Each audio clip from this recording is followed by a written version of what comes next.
very experienced in certain spots. So, I think offensively they're very explosive. It starts with the running back who can beat you catching it and running it. Very talented backup in Callier. I think their quarterback is, they lost the number 8 pick in the NFL draft to Jake Locker, and Keith has come in and has really lit it up. And I think he benefits from 2 real veteran receivers. And then even the other guys, James Johnson, who's played a ton of football for him, is a third-year guy for him. And then a true freshman tight end in Austin Swearinger-Jenkins, maybe the best young tight end in the country. So I think they've got a lot of weapons. And I think scheme-wise, Sark is really putting those guys in position to make plays. Rick? Nick Hall defensively, what are they doing this year? Anything different than what they've done in the past? Yeah, they're, it's always a very movement-oriented group that will tax you. Seem like they're a little bit more athletic at the second and third level now, guys that can run around. Again, they've got some veterans in there like Dennison and Almeida that have played a lot of football for them. Trufant's played a lot for them. Felder's played a lot for them. So they got some experience there mixed in with some youth. But it looks like the younger guys that are in there are real athletic and can run and fly the football. Rob? Coach Oates been around the conference a while. Does it add any particular level of intrigue to kind of the chess match when you've gone against a guy and kind of shown each other quite a bit in the past? Not really, no. We just look at each year as a different thing. And people have different personnel on a year-to-year basis. So, maybe what he was doing when he had the guys at SC is a little different than what he's doing with the guys there. But when he has them that they're going to play hard. And they're going to be intense just like he is and fly around with football. But it's different just because everybody is different when they have different personnel. Gert? Coach, you got to see Keith Price last year here. What did you see out of him in that game, and is he at all any different now? Yeah, he's different now. He's just got more experience. But I was real impressed with how he played, how he handled the atmosphere here in Autzen. In the first start of his career, some guys really struggle in this stadium. It's a real difficult place for a first-year quarterback to come in and play. And I thought Keith did it. I was really impressed. I remember just walking on the field, and it was a pretty good job by him. And then it seemed like he picked right up where he left off. Very, very efficient passer. He's thrown 22, 23 touchdowns this year. Doesn't turn the ball over very often. And it really seems like he's got a great command of what is a very diverse offense. They do a lot of different things on offense. But to do a lot of different things, you got to have a guy pulling the trigger that understands it. And it really seems like he has a great grasp of what their scheme is. Jen? How do you think the skill sets of Michael James and Chris Folk are similar and then different? I think they're different. Chris is a different back. He's a bigger bruiser type guy. Different sizes, different. Probably the Michael maybe a little bit faster. But I think they're different in terms of what they bring to the table. Coach, you faced a lot of good wide receivers this year, big wide receivers, another group of good wide receivers at Washington. How has your secondary held up, in your opinion, so far as we go into the late game? I thought our secondary has played very, very well all season long. I've been real impressed with them. Even when passes are completed against us, there's a lot of guys around the ball, and they're limiting the yards after the catch. We've got a young group back there, but they've accepted every challenge that they face, whether it's been playing against Arizona's groups or the groups at LSU, and it's going to do it again because Carson Aguilar and Johnson have been around for a while, 3- and 4-year starters that play a lot of football for them. So, their knowledge of where to be, when to be, how to run routes and things like that is going to be at a very, very high level. But I've been real impressed with our young group in the secondary for all season long. Let me just follow up real quick. Red zone defense, address that. How has that been in your opinion? I think our red zone defense has been outstanding all season long. Our guys do a great job down there. We created 2 turnovers in the red zone last week against Washington State, and our guys make them earn it every week, the entire length of the field. I think, and I'm really happy with how we're playing them. Sam?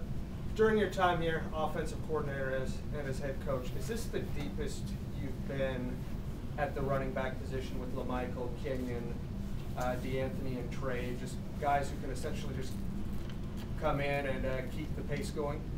No. When I first got here, we had Jonathan Stewart and Jeremiah Johnson. My second year, we had 2 1,000-yard rushers in Garrett Blunt and Jeremiah Johnson. And you throw in Andre Crenshaw, who's been a really good back, and Remine. So, we've benefited by having a lot of really good running backs here, and I think that is a lot to Gary Campbell and the great job that he does in recruiting. Rob? Is LaMichael in the mix to return punts this week? And could you also just, as a local guy, say a couple words about Chad Delaney and kind of what he did to put himself in position to field some punts for you? Yeah, LaMichael's in the mix. He was in the mix last week. You know, they didn't punt very often.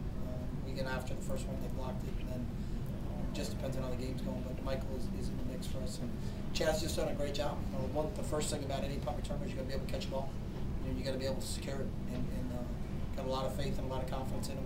He's played in the Colorado game, was out there in the Washington State game, so he makes really good decisions out there, and has put himself in a position where there's 3 or 4 guys that will put back there and Chad around.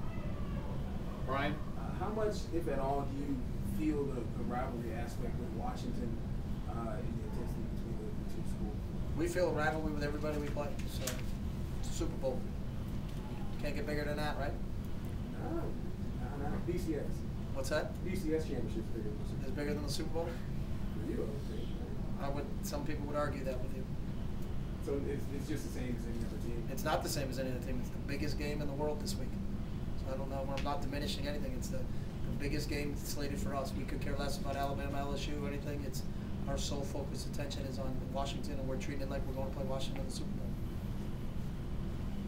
Okay, we're going to go to phones. Any questions there? If you have a question, please press *1 on your telephone keypad.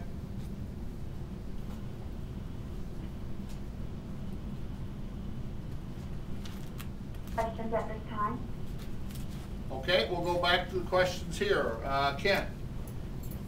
Just following up on the rivalry question, do you understand at all why this is a rivalry game for the fans, why it's more important than some of the history of what's happened in the past? Yeah, I understand that. Yes? And that doesn't factor into any of your preparation? No, I don't know why people continue to ask that question. Is if we looked at games and said, you know what, this isn't a rivalry game, guys, take Tuesday afternoon off, don't worry about red zone, and spend some time with your kids, and then come back tomorrow and let's go through a walkthrough and just wear helmets because this isn't a rivalry game, I think we'd get fired. We better look at every single game we play as the most important game that we're going to play, because you only get to play one game a week. So it's not like we're looking down the road against anybody, and you just look at the tape and turn it on Sunday and watch how good Washington is. So the rivalry game's great. I think the fans, and they can get after it, and they can do all those other things. But if you have any coach in the country that looks at one game more important each week than another game, then they're not going to last very long. So we've won a lot of football games since I've been here because every game we play is the biggest game that we play.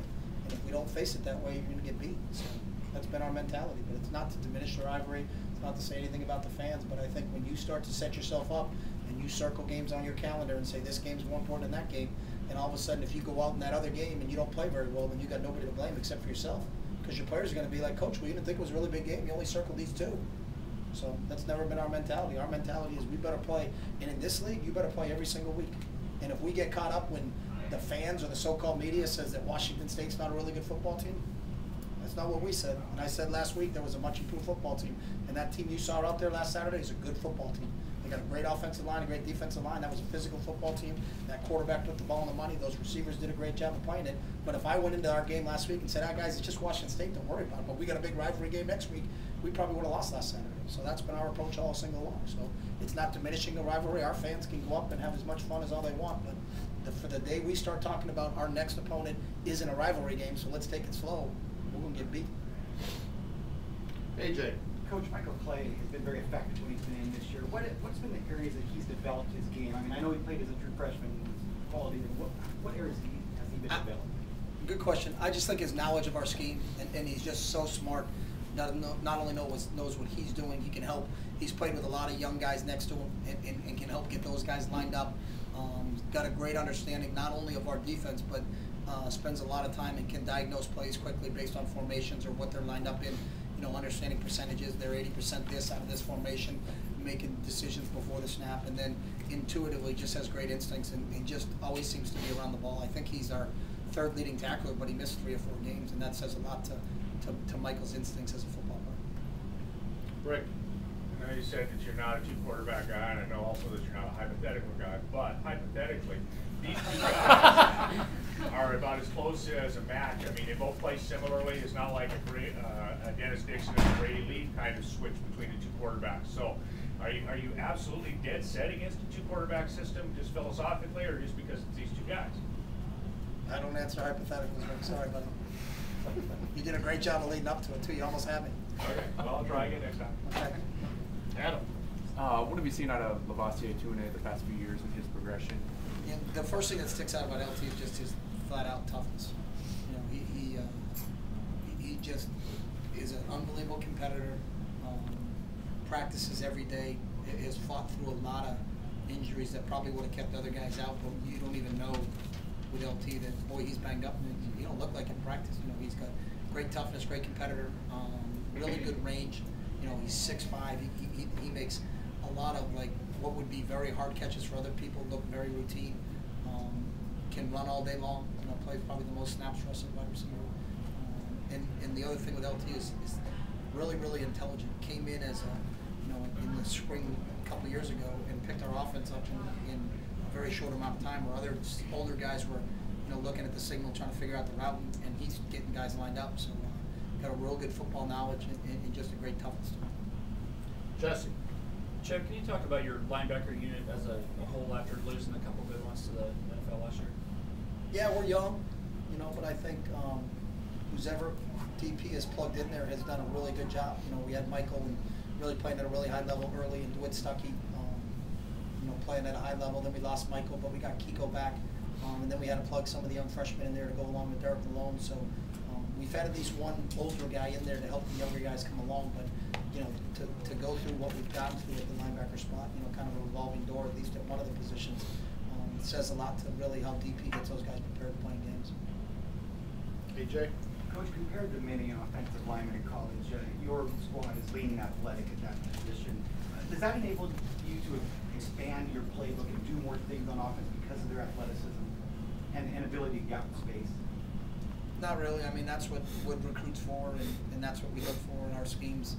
Been very similar, at least in the time that I've been here. So we haven't, you know, done anything drastically different from 2007 when I first got here to now when we're playing. But it's part of what we recruit for and what Wood looks for in the offensive line that we're recruiting. So.